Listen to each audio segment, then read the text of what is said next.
ಈಗ ಈ ಪ್ಲಾಸ್ಟಿಕ್ ಪೇಪರನ್ನು ಉಪಯೋಗಿಸಿ ಈ ಇಡ್ಲಿಯನ್ನು ತಯಾರು ಮಾಡುವಂಥದ್ದು ಏನಿದೆ 681 ಹೋಟೆಲು ರೆಸ್ಟೋರೆಂಟು ಮತ್ತು ಇದೆಲ್ಲ ಕಡೆ ನಾವು ಅಭಿಯಾನ ಮಾಡಿರುವಂಥದ್ದು. ಈಗ ಅದರಲ್ಲಿ 52 ಉದ್ದಿಮೆಗಳಿಗೆ ನಾವು ನೋಟಿಸನ್ನು ಜಾರಿ ಮಾಡಿದ್ದೀವಿ. 52 ಕಡೆ ಅದು ಫೇಲ್ಯೂರ್ ಆಗಿರುವಂಥದ್ದು. ಅದು ಖಂಡಿತವಾಗಿಯೂ ಅದು ಉಪಯೋಗ ಮಾಡಬಾರ್ದು. ಯಾಕಂದರೆ ಪ್ಲಾಸ್ಟಿಕ್ ಜೊತೆ ನಾವು ಆಹಾರ ಸೇರಿಸಿ ಅದನ್ನು ಒಟ್ಟಿಗೆ ಅದನ್ನು ಕುಕ್ ಮಾಡಿದಾಗ ಬೇಯಿಸಿದಾಗ ಅದೇನಾಗ್ತದೆ, ಪ್ಲಾಸ್ಟಿಕ್ಸು ಮತ್ತು ಫುಡ್ ಒಳಗಡೆ ಅದು ಮಿಕ್ಸ್ ಆಗುವಂಥದ್ದಾಗ್ತದೆ.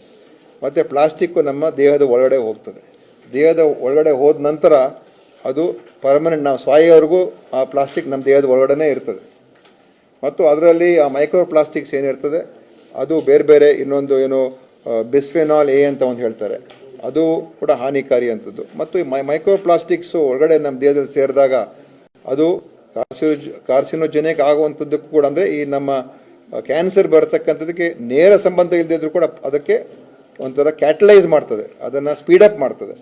ಮತ್ತು ನಮ್ಮ ಸೆಲ್ಗಳೇನಿದೆ ಆ ಸೆಲ್ಗಳ ಮೇಲೆ ಮತ್ತು ನಮ್ಮ ಆರ್ಗನ್ಸಲ್ಲಿ ಹೋಗಿ ಕೂತ್ಕೊಂಡ್ಬಿಡ್ತದೆ ಈ ಮೈಕ್ರೋ ಪ್ಲಾಸ್ಟಿಕ್ಸ್. ಸೊ ನಮ್ಮ ಸೆಲ್ ಮೇಲೆ ನಮ್ಮ DNA ಬದಲಾವಣೆ ಮಾಡುವಂಥ ಒಂದು ಪರಿಸ್ಥಿತಿ ಬರ್ತದೆ.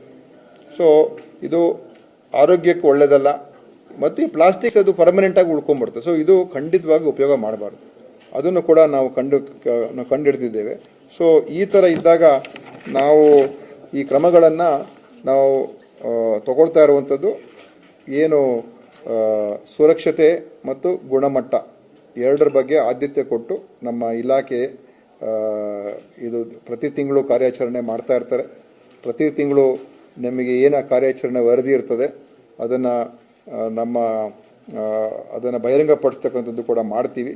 ಸಾರ್ವಜನಿಕರಲ್ಲಿ ನಾವು ಇದನ್ನು ಗೊತ್ತಾಗಬೇಕು, ತಯಾರಿಕರಿಗೆ ಗೊತ್ತಾಗಬೇಕು. ಒಂದು ಕಡೆ ಕಾನೂನಿನ ಕ್ರಮ, ಇನ್ನೊಂದು ಕಡೆ ಅವ್ರದ್ದೇ ಸ್ವಯಂ ಇದರ ಬಗ್ಗೆ ಅವರು ಅರ್ಥ ಮಾಡಿಕೊಂಡು ಅವರು ಸರಿಪಡಿಸ್ಕೊಳ್ತಕ್ಕಂಥದ್ದು ಕೂಡ ಮಾಡ್ಕೋಬೇಕು. ಮತ್ತು ಗ್ರಾಹಕರು ಅವರು ಕೂಡ ಇದ್ರ ಬಗ್ಗೆ ಜಾಗೃತಿ ಇರಬೇಕು. ಗ್ರಾಹಕರು ಕೂಡ ಏನೇ ಒಂದು ತಗೊಂಡಾಗ ಸ್ವಲ್ಪ ಅದ್ರ ಬಗ್ಗೆ ಗಮನ ಕೊಟ್ಟು ಅವರು ಯಾವುದು ಆಹಾರನೇ ಇರ್ಬೋದು, ಔಷಧಿನೇ ಇರ್ಬೋದು, ಅವರು ಕೂಡ ಗಮನ ಕೊಟ್ಟು ಅದನ್ನು ತಗೊಳ್ತಕ್ಕಂಥದ್ದು ಮಾಡಬೇಕು ಅಂತ ಉದ್ದೇಶದಿಂದ ಮಾಡಿದ್ದೀವಿ.